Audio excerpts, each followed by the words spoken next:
नमस्कार दोस्तों, आप सभी का बहुत बहुत स्वागत है PTs IAS academy current affairs और एडिटोरियल एनालिसिस प्रोग्राम में।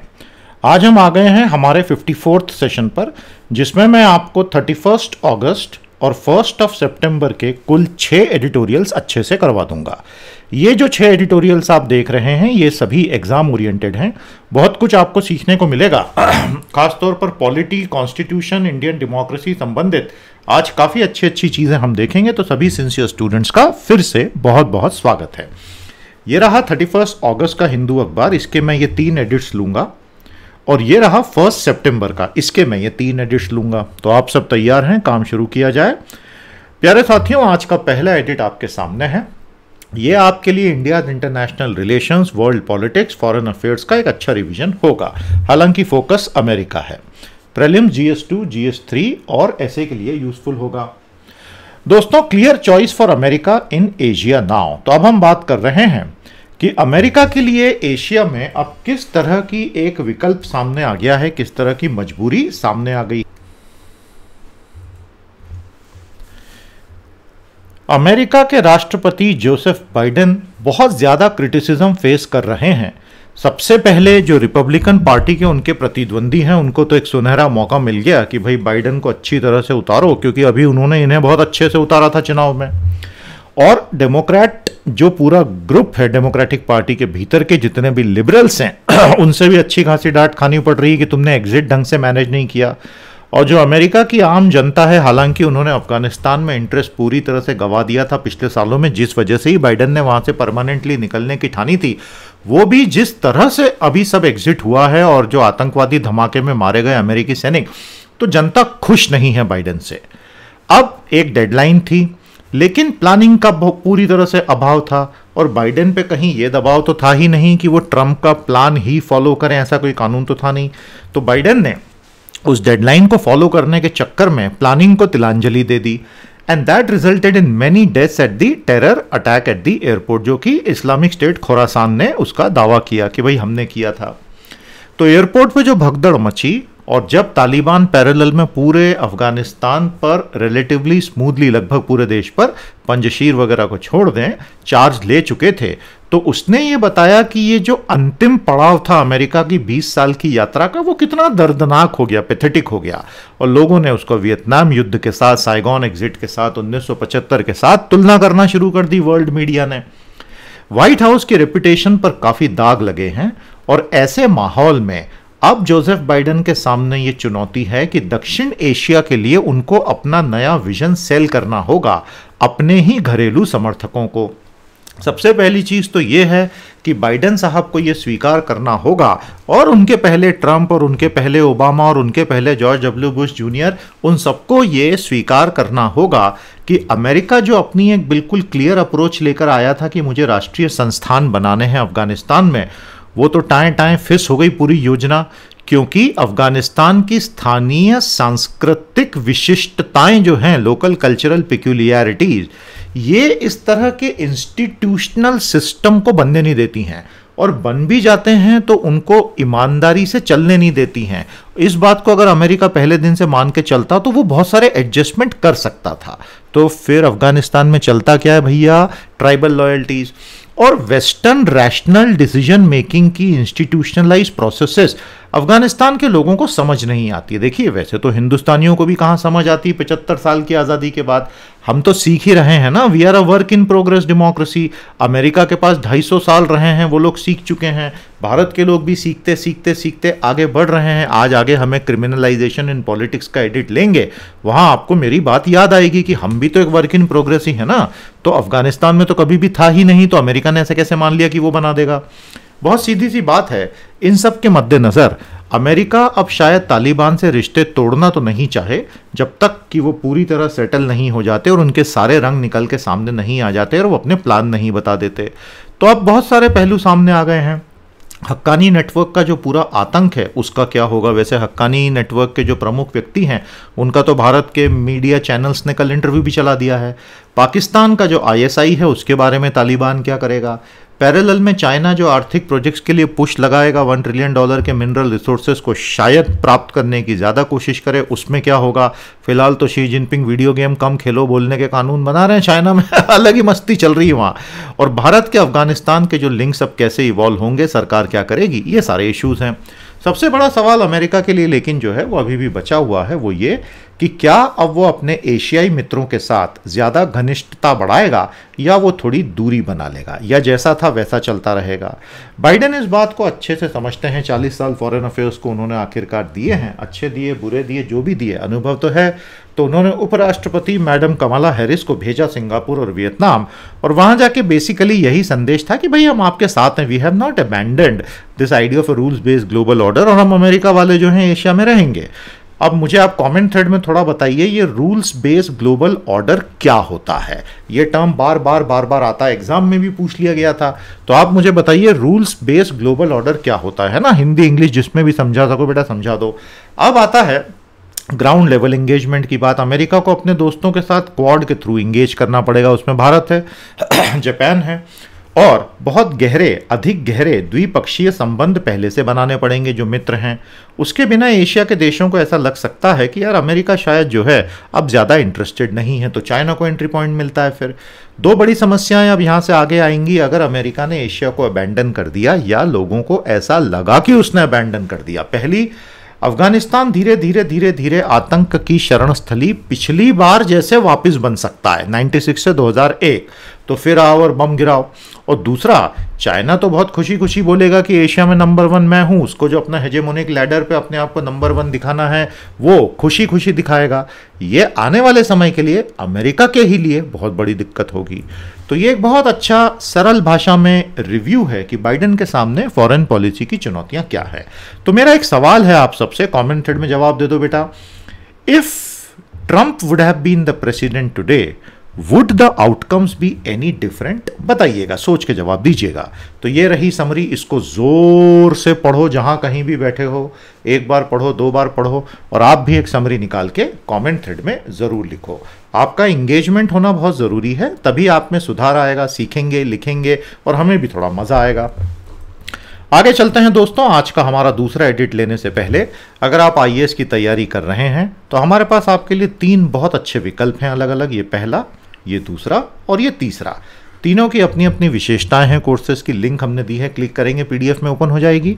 हमारी टीम से बात करें, इंक्वायरी रेस करें और एनरोल करें, आपको बहुत मज़ा आएगा। बहुत शानदार कोर्सेज हैं ये। उसके अलावा हमारी जो फ्री वेबसाइट है सिविल्स की तैयारी की, civils.pt एजुकेशन, बहुत शानदार कंटेंट आपके लिए अवेलेबल है। साइट पर रोज जाएं, पढ़ें, आपको बहुत मजा आएगा। ये सब आप ही के लिए है, ठीक है। आज का दूसरा एडिट जो है बहुत तगड़ा एडिट है। प्रीलिम GS 2, 3 और ऐसे नेशनल मोनेटाइजेशन पाइपलाइन पर मैंने इससे खूबसूरत एडिट अभी तक तो नहीं देखा, और वो मैं क्यों बोल रहा हूं बता देता हूं। देखिए, NMP का तो हमने भी आपके साथ बहुत डिस्कशन कर लिया, लेकिन उसमें सभी लोग आगे पीछे उसकी अच्छाइयां बुराइयां बता रहे थे। ये भाई साहब तो ये बोल रहे हैं कि मैं आपको उससे बेहतर विकल्प दे रहा हूं, मतलब इन्होंने NMP को 0 लेवल पे खारिज कर दिया है, और वो बोलते हैं कि मैं आपको एक इससे बेहतर सरल और अच्छा तरीका बताऊंगा। तो ये तो एक बहुत अलग बात हो गई ना, और नई चीजें सीखने के लिए ही तो हमने ये सीरीज शुरू की है। तो क्या कहते हैं ये भाई साहब, do not monetise the assets, monetise the debt. Now this is a very radical thought and it's a very new thought. तो इसको मैं 0 से आपको समझा देता हूं।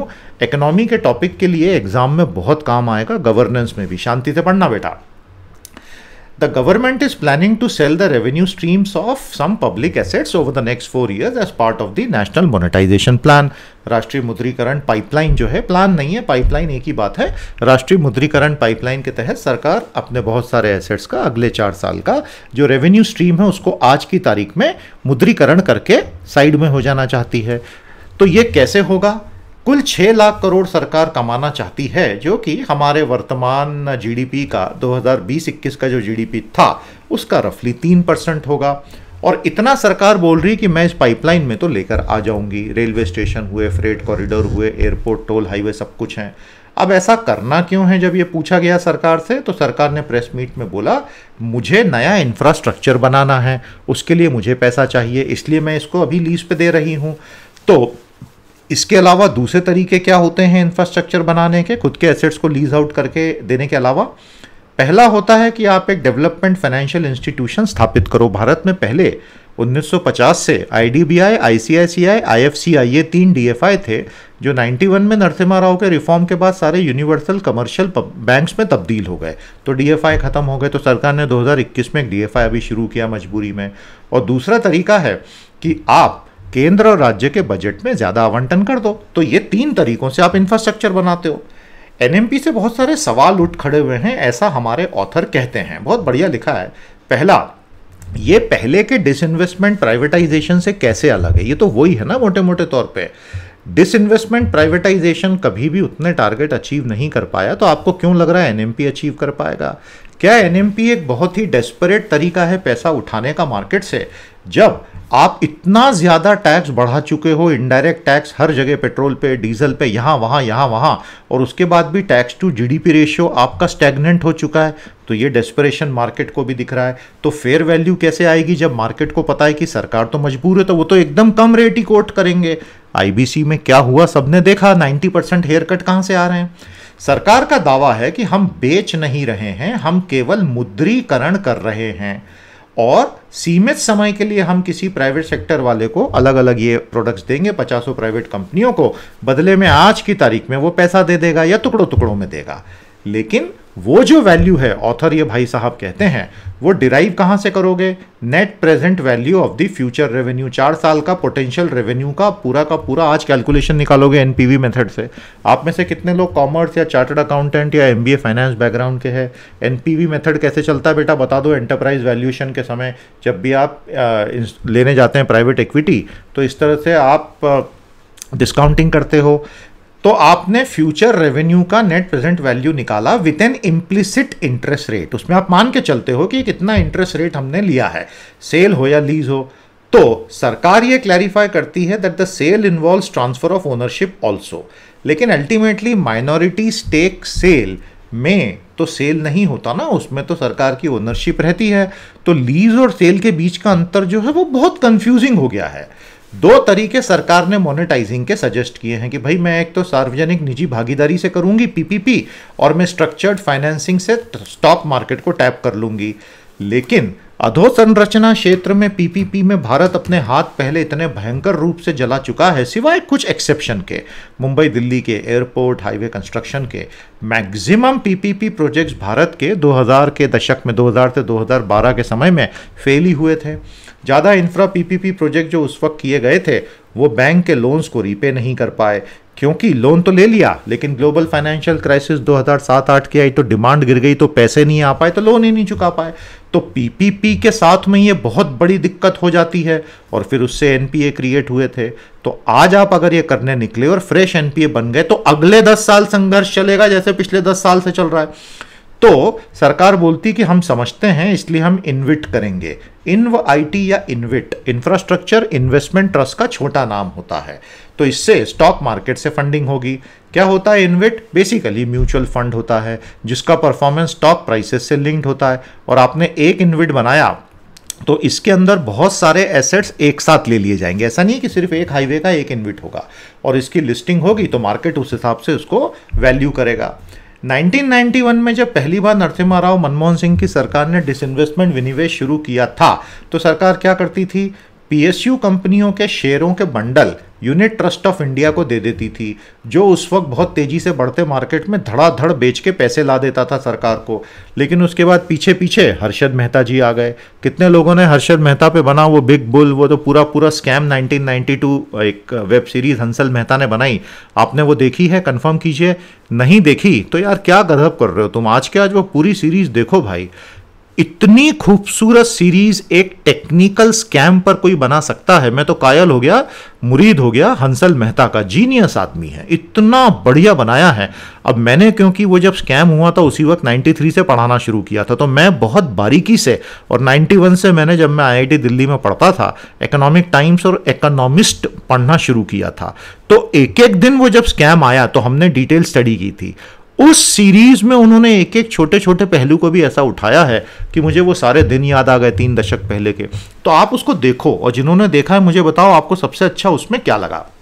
प्यारे दोस्तों, तो हर्षद मेहता जब आया तो पूरे मार्केट को डुबा गया, क्योंकि वो सारा फ्रॉड करता था, आपको पता ही है। बैंकों का पीएमएस में पैसा लगवा देता था मनी मार्केट का घुमा के, जो स्टॉक मार्केट में आना ही नहीं चाहिए था। तो डिसइन्वेस्टमेंट प्रोसेस वहां से जो डूबी तो 10 साल के लिए बंद हो गई। तो हम आज बढ़ते स्टॉक मार्केट के लालच में इन व आईटी ला रहे हैं, जबकि आज का स्टॉक मार्केट इसलिए बढ़ रहा है क्योंकि अमेरिका का फेडरल रिजर्व जबरदस्त क्वांटिटेटिव ईजिंग कर रहा है, जिसका हॉट मनी भारत में घूम घूम के आ रहा है।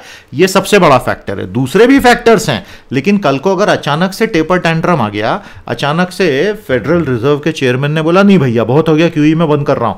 कौन है फेडरल रिजर्व के चेयरमैन बताइए? तो क्या होगा? तो उस केस में तो स्टॉक मार्केट गिर जाएगा और आप फंस जाओगे। आज की तारीख में हमने एक बात अच्छे से देख ली है कि aggregate saving investment rate down है, क्योंकि जीडीपी का कंप्रेशन चल रहा है। Stocks are divorce from the real economy. तो एनएमपी मार्केट को एक फायर सेल दिखेगा, तो वैल्यू अच्छी नहीं मिलेगी। अब ये अपना पटाखा छोड़ते हैं, जिस वजह से मैंने ये एडिट लिया कि आप ये कुछ मत करो एनएमपी वेनएमपी, आप सीधे सीधे डेट मोनेटाइजेशन कर लो। अब ये डेट मोनेटाइजेशन जो है ये 1997 में आरबीआई गवर्नर और मनमोहन सिंह साहब ने मिलकर इसको बंद करवाया था। डेट मोनेटाइजेशन में पहले ऐसा होता था कि भारत सरकार कितना भी खर्च कर दे, ऑटोमेटिकली आरबीआई उसको मोनेटाइज कर देता था, डेफिसिट को। मैं डेफिसिट मोनेटाइजेशन की बात कर रहा हूं, लेकिन ultimately sigma deficit is debt, तो बात एक ही है। भाई साहब कहते हैं कि आप जो है एनएमपी के बजाय सरकार जितना कर्जा उठाना चाहती है उसी को मोनेटाइज कर ले, और ये कमिट कर दे कि मैं बाजार से पैसा उठाऊंगी, आरबीआई से पैसा उठाऊंगी, दोनों से। आपको बात समझ में आ रहा है? आज इंटरेस्ट रेट इतने ज़्यादा गिर गए हैं कि सरकार बहुत कम खर्चे में मार्केट से पैसा ले सकती है, और बैंक क्रेडिट इंडस्ट्रीज को बढ़ ही नहीं रहा है, तो इसलिए पैसा अवेलेबल है। तो बोरो करो और ये प्रोजेक्ट्स खड़े कर दो। अब 3 तरह की आपत्तियां लोग उठाते हैं कि तुम बोरो करोगे तो तुमको इंटरेस्ट देना पड़ेगा, तुम प्राइवेट लोग जो निवेश करना चाहते हैं उनके लिए पैसा नहीं छोड़ोगे, क्राउडिंग आउट, और तुम इन्फ्लेशन बढ़ा दोगे। तो ये हमारे ऑथर भाई साहब कहते हैं कि देखो दादा, कॉस्ट ऑफ बोरोइंग तो इतनी कम हो गई है कि 5.21% से सरकार एवरेज पैसा उठा रही है, और सीपीआई इन्फ्लेशन था 6.2, तो रियल इंटरेस्ट रेट तो भारत सरकार के लिए -0.4 रहा है इन जनरल। इसके कैलकुलेशंस होते हैं। तो आप क्यों नहीं उठाते पैसा? प्राइवेट इन्वेस्टमेंट, प्राइवेट कंपनियां इन्वेस्ट कर कहां रही हैं, और जो कर रही हैं इतनी लिक्विडिटी आरबीआई ने बना रखी है, किस दिन के लिए बना रखी है? और तीसरा, इन्फ्लेशन रिस्क लिमिटेड होगी, थोड़ा बहुत आएगा, ज़्यादा इसलिए नहीं आएगा कि प्राइवेट फाइनल कंजम्पशन एक्सपेंडिचर वैसे ही एकदम सबड्यूड है, लोगों की नौकरियां चली गई हैं, इनकम्स नहीं बढ़ी हैं। तो ये तीनों ही खतरे बहुत कम हैं, तो आगे बढ़ो और मार्केट से पैसा उठाओ। तो फिर लोग बोलेंगे कि तुम्हारा डेट टू जीडीपी रेशियो इतना बढ़ रहा है, तुमको पता नहीं है 90% टच हो गया है। अगर सरकार डेट लेके इंफ्रास्ट्रक्चर बनाती है तो मार्केट उसको पॉजिटिवली रीड करता है। उसके अलावा आज एफपीआई जो भारत में आ रहा है वो तो आपकी फॉरेन लायबिलिटी क्रिएट हो रही है, उससे तो अच्छा है कि लोकल मोनेटाइजेशन डोमेस्टिक करेंसी में प्रोडक्टिव के लिए करो। तो समरी उन्होंने पूरी यहां दी है कि एनएमपी दरअसल एक रिटेल सेल है, जिसको ये लीज का नाम दे रहे हैं, of revenue earning public asset. जहां करप्शन और क्रोनिज्म की शिकायतें जिस दिन आना शुरू हुई, सब कुछ ठंडे बस्ते में चला जाएगा। ये सरकार इसलिए ला रही है कि डिमांड बढ़ानी है और इकोनॉमिक डिक्लाइन को रोकना है, लेकिन इसके लिए जो पीपीपी और इनविट ला रहे हैं दोनों में दिक्कत है, और बेसिकली ये फायर सेल के रूप में ही देखा जाएगा। तो ये सब बंद करो और सीधे सीधे डेट मोनेटाइजेशन कर लो। तो ये एक विचार है, आप एग्री कर सकते हैं, डिसएग्री कर सकते हैं, लेकिन विचारों को सुनना जरूरी है। मजा आया कि नहीं? ठोको ताली, बोलो संदीप सर जिंदाबाद।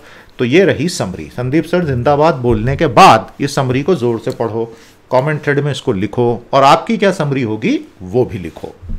तो प्यारे साथियों, बहुत प्यारी प्यारी चीज़ें हम साथ में पढ़ रहे हैं।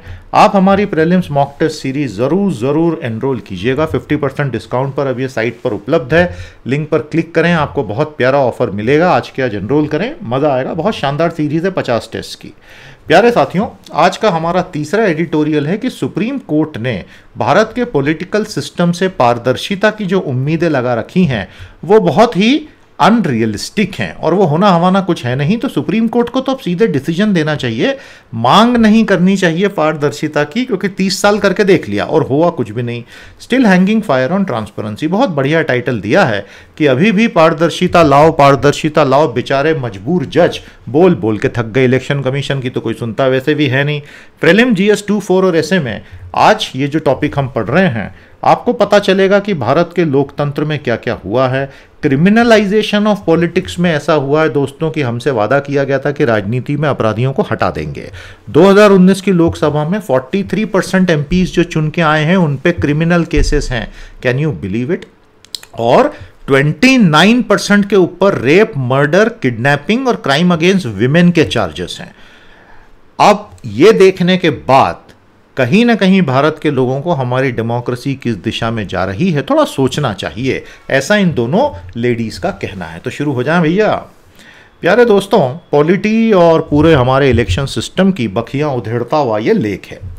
जब सुप्रीम कोर्ट की बेंच जस्टिस RF नरीमन की, अब तो रिटायर हो गए, उन्होंने 8 पॉलिटिकल पार्टीज पे दंड लगाया कि हमने बहुत सालों पहले तुमको आदेश दिया था कि अपने सभी कैंडिडेट्स का आपराधिक रिकॉर्ड जो है पब्लिक को बताओ, तो तुमने किया नहीं, तो तुम पर इतने लाखों रुपए का दंड लगाया जाता है। तो वो सभी पार्टीज जो सैकड़ों करोड़ों का चंदा लेती रहती हैं, उन्होंने खुशी खुशी लाखों रुपए का दंड भर दिया। तो क्यों किया था जस्टिस नरीमन ने ये डिसीजन? क्योंकि वो चाहते थे कि हमारी राजनीति का अपराधीकरण जो है उस पर अंकुश लगे। 2004 में 24% मेंबर्स ऑफ पार्लियामेंट के सामने क्रिमिनल केसेस थे उनके ऊपर, और 2019 में ये नंबर बढ़कर डबल हो गया, 43%। कर लो बात, तो मतलब नंबर बढ़ रहा है, हाँ, कम नहीं हो रहा है। तो पैसे की और ताकत की क्या एक पूरी की पूरी डांस ऑफ डेमोक्रेसी चल रही है। सुप्रीम कोर्ट के ऑर्डर ने पार्टी को बोला था सभी कि भाई तुम जनता को ये बताओ कि तुम ऐसे लोगों को टिकट क्यों दे रहे हो जिनके ऊपर क्रिमिनल केसेस हैं, बजाय ऐसे लोगों को जिनके ऊपर क्रिमिनल केसेस नहीं हैं। और ये मत बोलना कि विनेबिलिटी इज द रीजन, ये मत बोलना कि यही लोग जीत सकते हैं, क्योंकि ये बिल्कुल बकवास कारण है। तुम ये बताओ कि ऐसी कौन सी इनकी क्वालिफिकेशन है, अचीवमेंट है, मेरिट है। अब अगर अपराध करना इनका क्वालिफिकेशन है तो कुछ बोलना बचता ही नहीं है। ऐसा सुप्रीम कोर्ट ने कहा। किसी भी पार्टी ने सुप्रीम कोर्ट की बात अक्षरशः नहीं मानी, और it is a contempt of people's right to information. अब इसके 2 बड़े उदाहरण समझ लो। 2002 में जब सुप्रीम कोर्ट ने ऑर्डर दिया था कि सभी इलेक्शन कैंडिडेट को अपना बैकग्राउंड बहुत डिटेल में बताना चाहिए, तो भारत की सभी राजनीतिक पार्टियां एक हो गई और उन्होंने पकड़ के संसद में रिप्रेजेंटेशन ऑफ पीपल्स एक्ट, जन प्रतिनिधित्व अधिनियम 1951 को ही बदल दिया, सारे नए नॉर्म्स ला दिए। उस वक्त तो बहुत कांड हुआ था, तो सुप्रीम कोर्ट को ही उसे स्ट्राइक डाउन करना पड़ गया, उस अमेंडमेंट को। फिर कहानी रिपीट होती है 2013 में, जब सेंट्रल इंफॉर्मेशन कमीशन ने यह घोषित कर दिया कि भारत की सभी राजनीतिक पार्टियां सार्वजनिक प्राधिकरण, दे आर पब्लिक अथॉरिटी, तो RTI के अंडर आ जाएंगे। तो सभी लोग एक एक PIO अपॉइंट करो। एक भी पार्टी ने ये अभी तक, किसी के ऊपर भी RTI नहीं लगता है, क्या आपको मालूम है? CIC के ऑर्डर के बाद। तो जब भारत के राजनीतिक दलों ने खुद को भारत के संविधान और कानून के ऊपर उठा लिया है, तो आप और हम छोटे छोटे नागरिक जो हैं, जिनकी कोई बिसात नहीं, जिनकी कोई औकात नहीं, हमारी कौन सुनने वाला है? आप खुद देख लीजिए क्या कर रही हैं भारत की पार्टियां। आप समझ रहे हैं ना बात कितनी गंभीर समस्या है। तो इससे निपटने के लिए भाई लोगों ने एक बहुत बड़ा कानून लाने की कोशिश की, जिसमें यह सब एनल हो जाता जो कुछ CIC ने कहा। लेकिन लोगों ने इतना शोर मचाया उस वक्त कि चुपचाप सरकार ने कदम पीछे हटा लिए, कानून नहीं लाया। लेकिन सारी पार्टियों ने, किसी ने भी PIO अपॉइंट नहीं किया, और आप कहीं RTI लगा ही नहीं सकते हो, जबकि कानून कहता है कि सब RTI में आते हैं। आपको बात समझ में आ रही है? बीजेपी जब सत्ता में 2014 में आई तो उस समय के भाषण में ट्रांसपेरेंसी और एंटी करप्शन सबसे बड़ा मुद्दा था।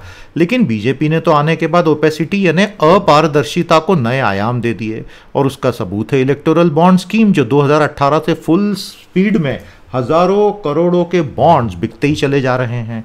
क्या होता है इलेक्टोरल बॉन्ड स्कीम में?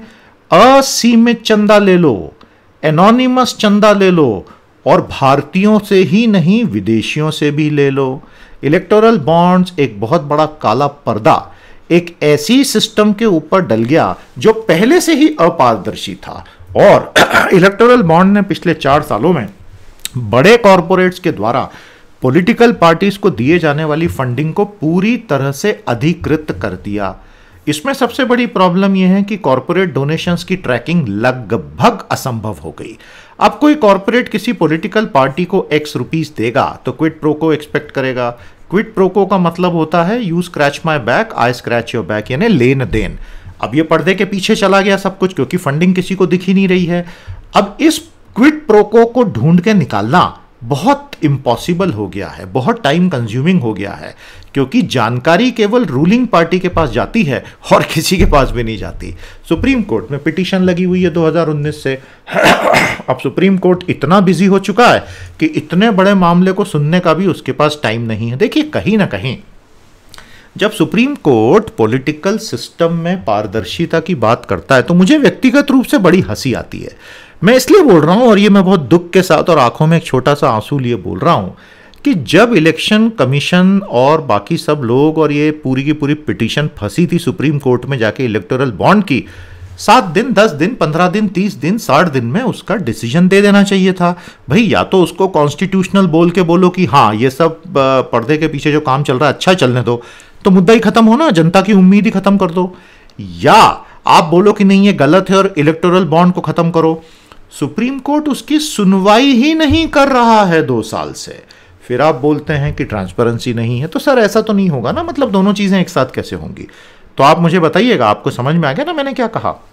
तो हो ये रहा है कि जनता को ये पता ही नहीं है कि हमारे इतने ताकतवर नेतागण जिनसे हम इतना प्यार करते हैं, जो देश के कानून बनाते हैं, उनकी फंडिंग कौन कर रहा है। तो एक डेमोक्रेसी में आपको लगता है ये बहुत अच्छा है, ऐसा इन दोनों ऑथर्स का कहना है। इन सभी उदाहरणों से आप 1+1 जोड़ लीजिए तो आपको एक बात समझ में आ जाएगी कि भारत की पॉलिटिकल पार्टी से ये उम्मीद करना कि वो जवाबदेही और ट्रांसपेरेंसी सुनिश्चित करेंगी, ये तो living in a fools paradise है। सुप्रीम कोर्ट बहुत बड़ी गलती कर रहा है। सुप्रीम कोर्ट को अब आदेश देना चाहिए, रिक्वेस्ट नहीं करनी चाहिए। सुप्रीम कोर्ट ने खुद को एक पैसिव स्पेक्टेटर बनाकर पूरी की पूरी डेमोक्रेसी को एक ऐसे मोड़ पे लाके खड़ा कर दिया है कि जहां कॉन्शियंस ऑफ पॉलिटिशियंस पर अब सब कुछ आके टिक गया है, और उसका अर्थ क्या है वो हम सब जानते हैं। मजा आया आपको? तो जैसा मैंने कहा, आप एग्री करें डिसएग्री करें, आपके ऊपर है। अब ये तो फैक्चुअल एडिटोरियल है, इसमें भी अगर आप डिसएग्री करें तो मजे की बात है, फिर तो आनंद परमानंद। ये रही समरी भैया, फटाफट इसको जोर से पढ़ दो। मैं तो 1980 से देख रहा हूं राजनीति में अपराधीकरण, पहले वोरा कमेटी बनी और कितनी बड़ी बड़ी बातें हुई, कानून भी बने, टीएन सेशन ने बहुत कुछ सुधारा भी, लेकिन जो फंडामेंटल डिग्रेडेशन हो गया उसको तो अब सुप्रीम कोर्ट ही ठीक करेगा, इफ एट ऑल। हो गया ठीक, आगे चलें भैया। तो आज का चौथा एडिटोरियल है कि भैया पाकिस्तान जो है ना बहुत ज्यादा जो है मचल रहा है, उसको बड़ा मजा आ रहा है, लेकिन पाकिस्तान को एक बात समझनी होगी। क्या बात समझनी होगी? Whatever has happened in Afghanistan is just a Pyrrhic victory। Pyrrhic victory का क्या मतलब होता है? तुमको दिख तो रहा है कि तुम जीत गए, लेकिन दरअसल तुमने बहुत कुछ खो दिया, और शायद इतना ज्यादा खो दिया कि एक दिन बहुत रोओगे बेटा। Pakistan will pay a big price for Afghanistan. GS2 GS3 SAO prelims में काम आएगा। देखते हैं पाकिस्तान किस प्रकार से इसकी भारी कीमत चुका सकता है। इमरान खान जी अक्सर कहते हैं आपने घबराना नहीं है। ठीक है जी, नहीं घबरा रहे। पाकिस्तान के प्रधानमंत्री श्रीमान इमरान खान जी ने अभी ये कहा था कि भाई हम तालिबान जो काबुल में घुस गया है और देश पर कब्जा कर लिया है उसका स्वागत करते हैं। उस वक्त तक तो काबुल में घुसा भी नहीं था, मतलब इतनी भयंकर जल्दी हो रही है। और ये उनका जो दावा है ये उनके पिछले दावे से बड़ा भिन्न था, जब उन्होंने कहा था कि तालिबानियों पर कोई हमारा कंट्रोल थोड़े ना है। तो मुझसे क्या बोल रहे हो कि सीज फायर करवाओ, मेरे हाथ में थोड़ी हैं तालिबानी। अच्छा, तो क्वेटा बलूचिस्तान में क्या पेड़े बट रहे थे क्या? 16 अगस्त को इमरान ने बोला कि अफगानिस्तान ने अपनी गुलामी की बेड़ियों को तोड़ दिया। तो ये दूसरा सबूत उन्होंने दिया कि पाकिस्तान 20 साल से क्या गुल खिला रहा था, और ये बिल्कुल स्पष्ट था कि उनको बहुत मजा आ रहा है। पाकिस्तान ने तालिबानियों को पहले 1990 के दशक में भी, जब वो जीत गए थे 96 में, मुजाहिदीनों को खदेड़ के मदद किया था, उनको रिकॉग्निशन दे दिया था। एक सऊदी अरब ने भी रिकॉग्निशन दिया था और एक तीसरे देश ने दिया था। वो तीसरे देश का नाम कमेंट थ्रेड में बताओ। सेशन को लाइक कर लिया कि नहीं, शेयर कर लिया कि नहीं, चैनल सब्सक्राइब कर लिया कि नहीं, हमारी साइट अच्छे से विजिट कर ली कि नहीं। आज सभी लोग जरा मुझे कंफर्म करो यार, आप लोग डेली साइट विजिट कर रहे हो कि नहीं? नहीं तो आज से शुभारंभ कर दो, नारियल फोड़ ही दो आज, तुम मज़ा आ जाएगा तुमको। जाओ और एक बार देखो, आप वहाँ जाके सारी चीज़ें सर्च कर सकते हैं, स्टडी मटेरियल भी मिलेगा, करंट अफेयर्स भी मिलेगा, टेस्ट सीरीज भी मिलेगी। बहुत अच्छी साइट है, आप आइए, मज़ा आएगा। तो दोस्तों, हज़ारों बच्चे आ ही रहे हैं रोज़, आप भी जुड़े उनके साथ में। और उनको 2001 में जब अमेरिका ने उनको पूरी तरह से तहस नहस कर दिया, तो पाकिस्तान ने ही, तब तो जनरल परवेज़ मुशर्रफ था उनका जो नेता था, इनकी पूरी मदद की थी। बेसिक लॉजिक ये था कि अगर अफगानिस्तान स्टेबल हो गया, मतलब पाकिस्तानी क्या सोचते थे, अगर अमेरिका और भारत की मदद से अफगानिस्तान स्टेबल हो गया तो पाकिस्तान के तो छक्के छूट जाएंगे, तो अफगानिस्तान को अनस्टेबल रखो, भारत को वहां से कुछ भी करके बाहर निकालो, अमेरिका को मूर्ख बनाते रहो, एक तरफ उससे एड लेते रहो और दूसरी तरफ आतंकवादियों को पनाह देते रहो। यही तो किया ना पाकिस्तान ने। तो क्वेटा बलूचिस्तान को तालिबान का अड्डा बनवा दिया गया और वो आराम से खुद को रीग्रुप करते रहे। ये नहीं होता तो ये कभी भी तालिबानी नहीं जीतते। ये बात पिछले 20 साल से अफगानिस्तान के उपराष्ट्रपति अमरुल्ला सालेह बोलते चले आ रहे हैं और पाकिस्तान वाले उन पर हंसते थे, अमेरिका उनकी सुनता नहीं था। आज सालेह की बोली एक एक बात सच साबित हो गई। काफ़ी यंग आदमी है, 50 साल की ही उम्र है और बहुत ही सुलझा हुआ व्यक्ति है अमरुल्ला सालेह, और पहले दिन से तालिबान से लड़ रहा है। मानता हूं मैं इस आदमी को। अभी पंजशीर में बैठे हैं। नो डाउट 2021 की तालिबानी विजय पाकिस्तानी मिलिट्री एस्टेब्लिशमेंट की बहुत बड़ी विजय है, लेकिन ये किस प्रकार की विजय है? क्या आपको ये अच्छे से पता है कि कल को तालिबानी अपना कौन सा रंग दिखाने वाले हैं? ये तो किसी को भी नहीं पता।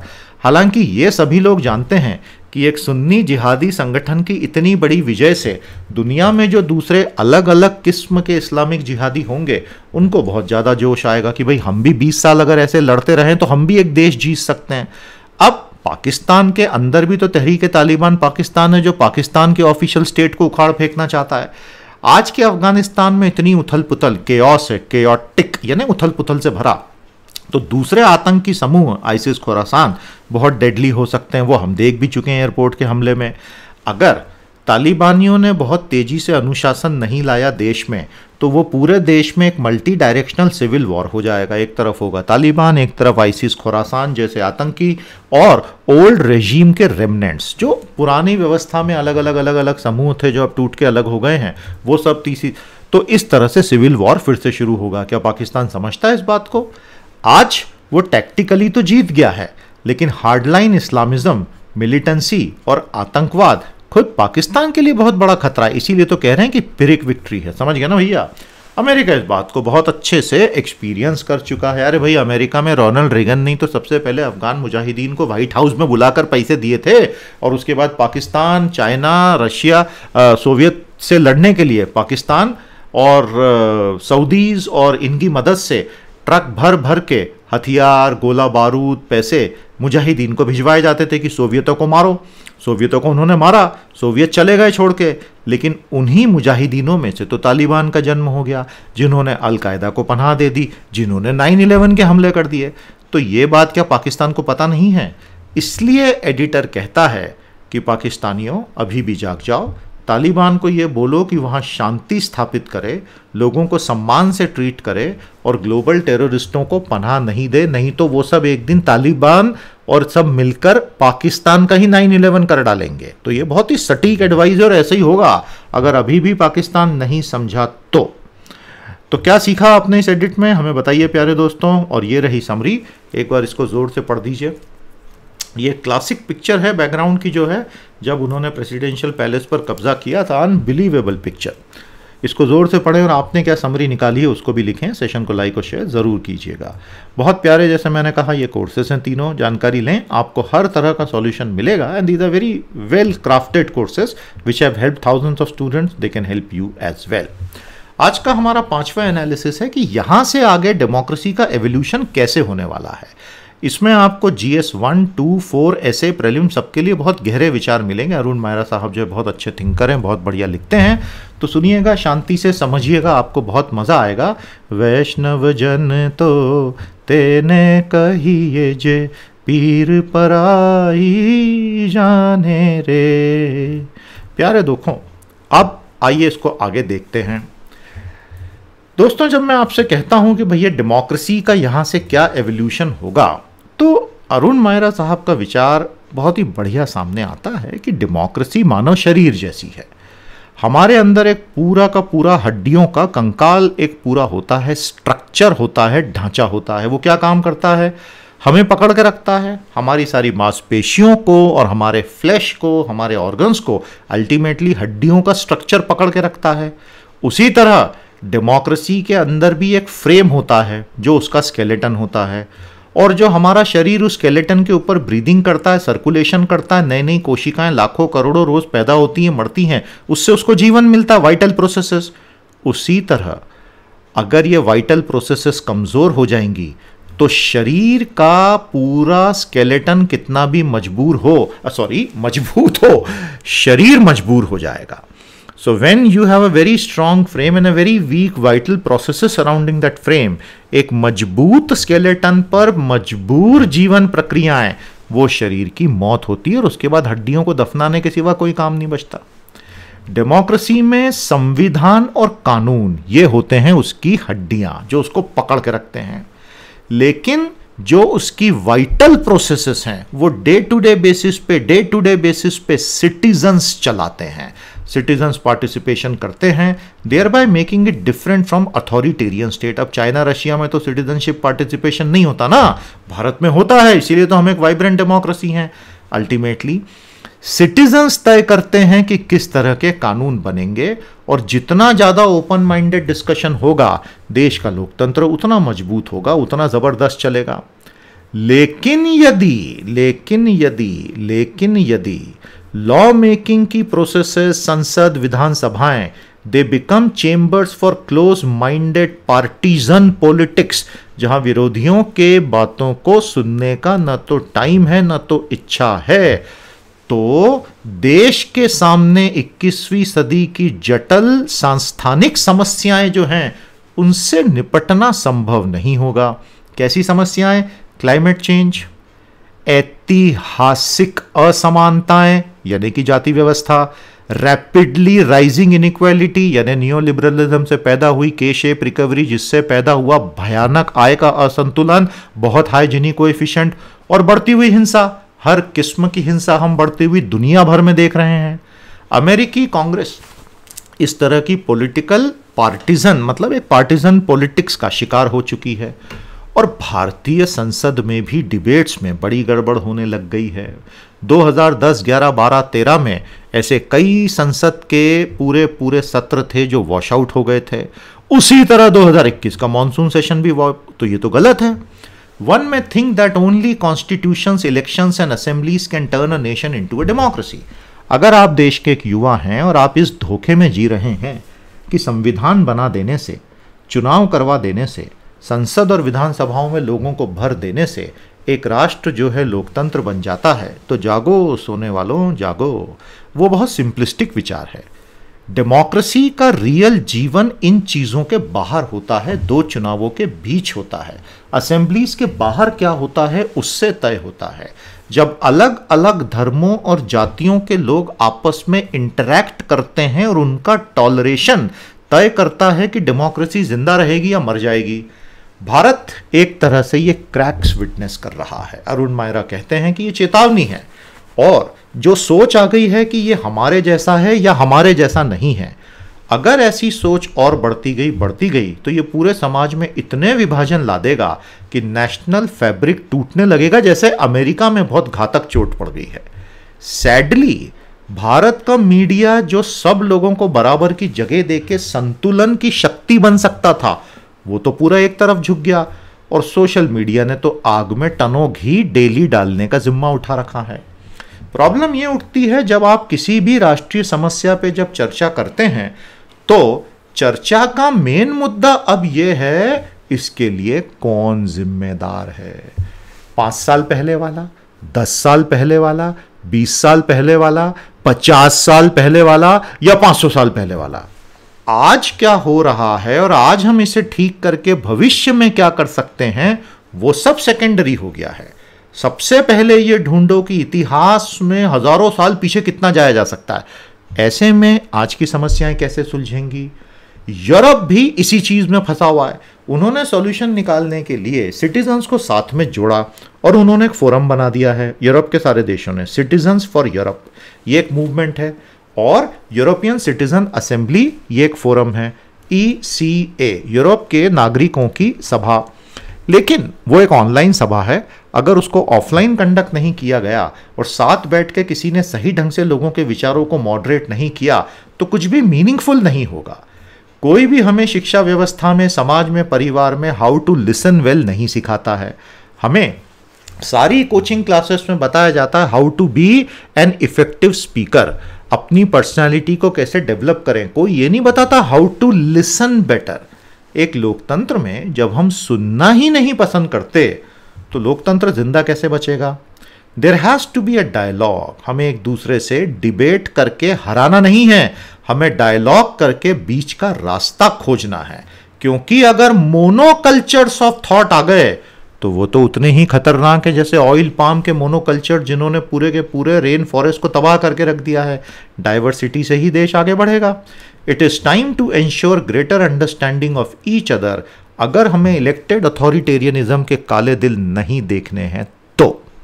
काफी तगड़ी भाषा में आपने स्पष्ट लिखा है और अरुण मायरा जी इसके लिए जाने भी चाहते हैं। समराइज कीजिए, क्या सीखा आपने, हमें एक लाइन में बताइए और इस समरी को जोर से पढ़ दीजिए। साथ में गाने भी गाते चलिए। वैष्णव जन तो तेने कहिए जे, पीर पराई जाने रे। साबरमती आश्रम गए हो कभी?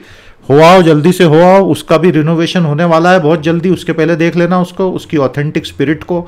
बाद में तो फिर लाइट एंड साउंड शो हो जाएंगे वहाँ पर भी।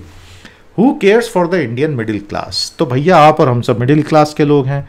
एक बहुत खतरनाक बात हमें ये दोनों ऑथर, अब ये दोनों प्रोफेसर हैं, मैंने आपको बता ही दिया भारत के प्रोफेसरों की समस्या, जटिल अंग्रेजी।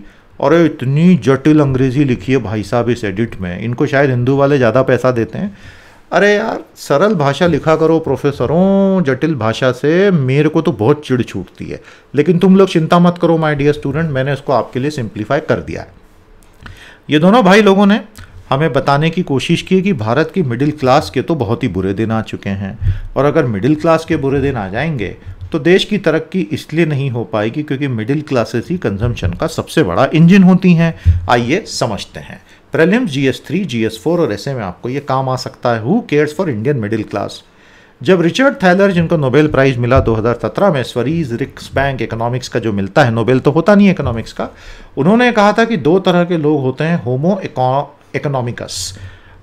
इकोनॉमिकस और दूसरे होते हैं ह्यूमंस। तो वो बेसिकली ये कह रहे थे कि भाई इकोनॉमिक साइंस में ऐसा माना गया है कि बहुत सारे इंसान ऐसे होते हैं जो एकदम तार्किक डिसीजंस लेते हैं, होमो इकोनॉमिकस, और दूसरे होते हैं इंसान जो हर तरह के बायस से पीड़ित होते हैं।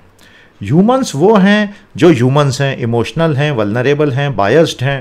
पॉलिसी प्लानर्स भी तो अल्टीमेटली ह्यूमंस ही होते हैं। दोनों ऑथर कहते हैं कि दुनिया भर के देशों में और भारत में भी इकोनॉमिक प्लानिंग करने वाले भी रिचर्ड थैलर के बताए हुए इस डिस्टिंक्शन में होमो इकोनॉमिकस नहीं है, सभी ह्यूमंस ही हैं, और इन होमो इकोनॉमिकस को इकॉन्स कहा जाता है। तो अगर पॉलिसी मेकर्स भी ह्यूमंस हैं तो उनके बायसेस का असर उनके डिसीजंस पे आएगा, और हमेशा इंस्टेंट एम्बिशन एंड्यूरिंग गेन्स के ऊपर स्कोर कर जाएगा। उनको बहुत आसानी से इंफॉर्मेशन दे के स्वे किया जा सकता है, और कन्फर्मेशन बायस से उनकी थॉट प्रोसेस अफेक्ट हो सकती है। क्या होता है कन्फर्मेशन बायस, कमेंट थ्रेड में बताइए। और उनके दिलों में किसी के प्रति दुर्भावना न भी हो तो भी डिसीजन गलत हो सकते हैं। ऐसे लोग अपने सामने अपने डिसीजनों को गलत होता देखकर भी जरूरी नहीं कि नीतिगत परिवर्तन के लिए तैयार हो ही हो। भारत के पॉलिसी मेकर्स ने कोविड क्राइसिस से निपटने के लिए अप्रैल, मई, जून से अलग अलग स्टिमुलस पैकेज देना शुरू किए। उसमें सबसे पहला टारगेट थे भारत के बहुत सारे गरीब, जिनके लिए मनरेगा में आवंटन, फ्री फूड वगैरह दिया गया, और मोस्टली बाकी का सब कुछ सप्लाई साइड का प्लान था। डिमांड साइड ज़्यादा कुछ किया ही नहीं गया। सप्लाई साइड में आरबीआई की तरफ से मॉनेटरी पॉलिसी की ईजिंग हो, इजी क्रेडिट की बात हो, या लिक्विडिटी पुश करने की बात हो, इस तरह की चीज़ें की गई। गोल क्या था? इमीडिएट कॉस्ट नहीं आनी चाहिए। तो सरकार ने पिछले साल जो 20 लाख करोड़ का प्रोजेक्ट लाया, उसमें दरअसल एक्चुअल खर्चा तो सरकार का 2.5 लाख करोड़ का हुआ। ये इकोनॉमिक सर्वे ने भी बाद में कंफर्म किया। और मिडिल क्लासेस को तो उनके हाल पे छोड़ दिया गया। मिडिल क्लासेस के लिए कुछ भी नहीं रहा इसमें। बहुत सारी ग्लोबल स्टडीज ने बताया है कि मिडिल क्लासेस ही हैं जहां से इनोवेशन निकलता है, और उन्हें जो पॉलिसी सपोर्ट करती हैं वो देश को लॉन्ग टर्म में सपोर्ट करती हैं। अभिजीत बैनर्जी, ईस्टर ड्यूफ्लो, जिनको हाल ही का नोबेल इकोनॉमिक्स का प्राइज, स्वरीज रिक्सबैंक प्राइज मिला, वो भी इस चीज़ को अलग से पुष्टि कर चुके हैं। 1991 से 2021 तक भारत का मध्यम वर्ग 20 गुना बड़ा हो गया है, और यही भारत की आर्थिक वृद्धि की पूरी फाउंडेशन रहा है।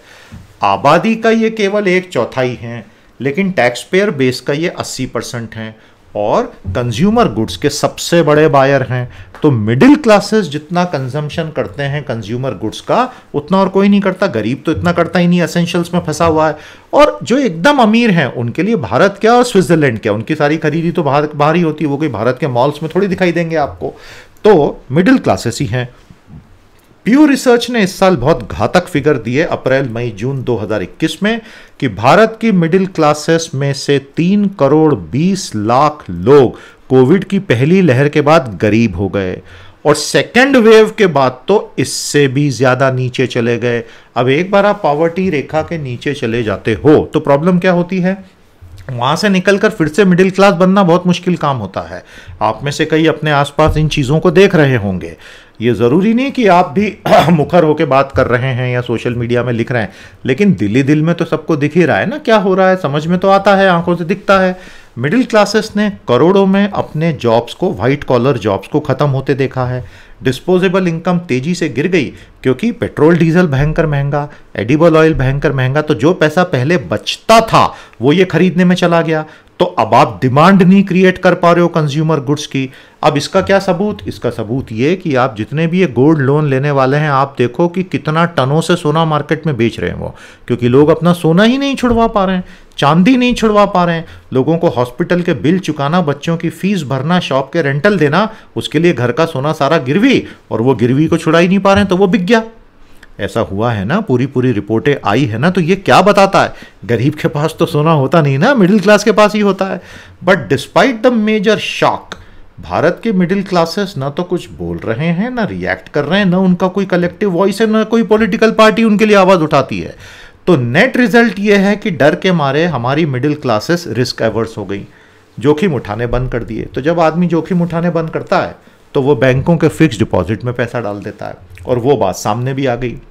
हालांकि इंटरेस्ट रेट इतने कम हैं, इसकी वजह से डिमांड और गिर गई, और आरबीआई का कंज्यूमर कॉन्फिडेंस इंडेक्स जुलाई का अपने हिस्टोरिक लो 48.6 पर आ गया। दुनिया की कोई भी इकोनॉमी श्रिंकिंग मिडिल क्लास के साथ तरक्की कर ही नहीं सकती। आने वाले क्वार्टर्स में, अगले 8, 10, 12 क्वार्टर्स में ये बात भारत में दिखेगी। अगर सरकार डिमांड साइड के मेजर्स ले आए और मिडिल क्लास को सपोर्ट कर दे तो इस कहानी को उल्टा भी जा सकता है। तो ये रही समरी। तुम्हें इस दिखाई दे रहे मॉल की कसम, इसको जोर से पढ़ो, अपनी समरी भी लिखो, और आज के एडिट्स कैसे लगे मुझे बताओ। कल मैं आपको 2 सितंबर और 3 सितंबर का कंबाइंड एनालिसिस दे दूंगा। पढ़ते रहिए, बढ़ते रहिए, हमारी सीरीज में जरूर एनरोल करें। साइट पर आएँ, civils.pt एजुकेशन पर आपके लिए हजारों रीडिंग कंटेंट अवेलेबल है, उनको पढ़ें। एनआरसी का ड्राफ्ट 2 साल होके असम में आ गया। लाखों लोगों को रिजेक्शन स्लिप्स या आगे की स्टेप के बारे में ABCD भी नहीं बताया गया है। ऑफिशियली भारत ने तालिबान से चर्चा शुरू कर दी है।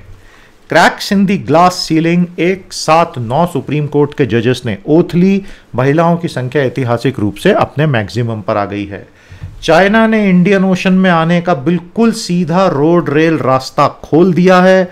कहां तो एक समय था हम स्ट्रिंग ऑफ पर्ल्स की बात करते थे, यहां तो स्ट्रिंग व्रिंग छोड़ो, ये तो पूरा नूज ही बना दिया है।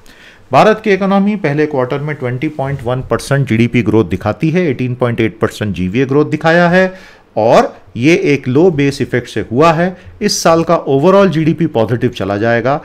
असली खेल ये है प्यारे साथियों कि 2022-23 से लेके 2029-30 तक भारत का जीडीपी प्रति वर्ष 7 to 9% पर एनम से ग्रो करेगा या 3 to 5% से ग्रो करेगा, ये है सवाल, और ये तो हमें 2030 में ही पता चलेगा। कोर्सेस की जानकारी लेके एनरोल कीजिएगा। मैं आप सभी का स्वागत करता हूं। आज के लिए इतना ही। अब हम कल आपसे 2 सितंबर और 3 सितंबर का कंटेंट लेके पुनः भेंट करेंगे। नमस्कार, जय।